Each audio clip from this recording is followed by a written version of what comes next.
It's hard to believe we're already on our 51st memory verse. We'll be looking at Job 10:20. Quite an interesting verse when we think of the great trials that Job was going through. But let's look at the verse. It says, "But he knoweth the way that I take. When he hath tried me, I shall come forth as gold." To get the full understanding, we need to look at our diagram and some other verses. So let's go back to 23:8. It says, "Behold, I go forward,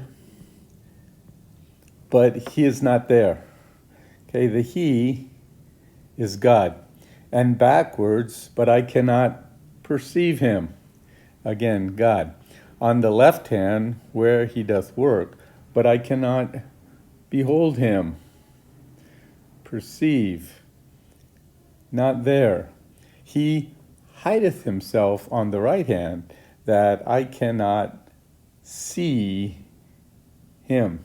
So we have God spoken of 4 times with the truth that Job can't see him.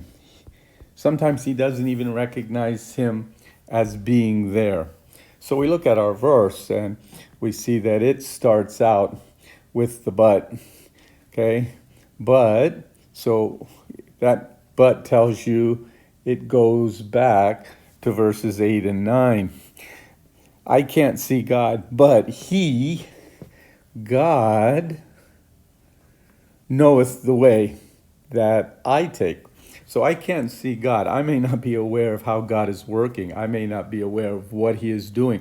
But I do know this as a fact, that God knows the way that I am going. And so that's quite a strong statement. He knows the way, right?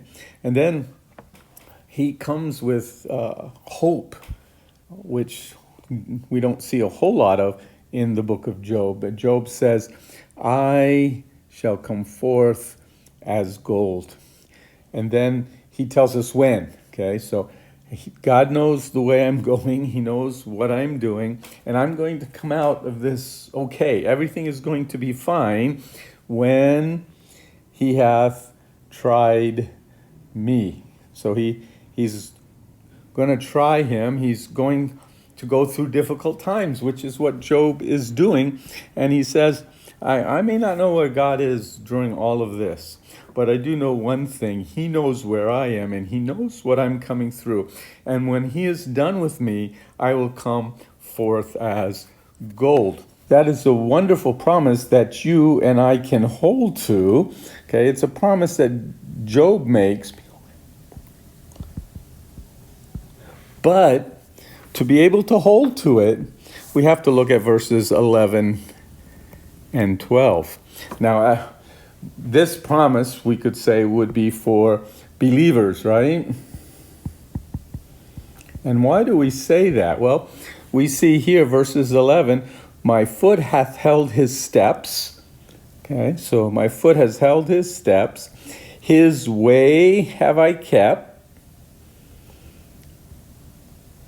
So he's held his steps. He's gone in his steps. He has kept his way, and he has not declined. He hasn't said, "No, I won't do that. I'm not going to do what you command."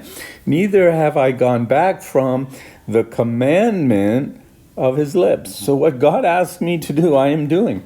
I have esteemed the words of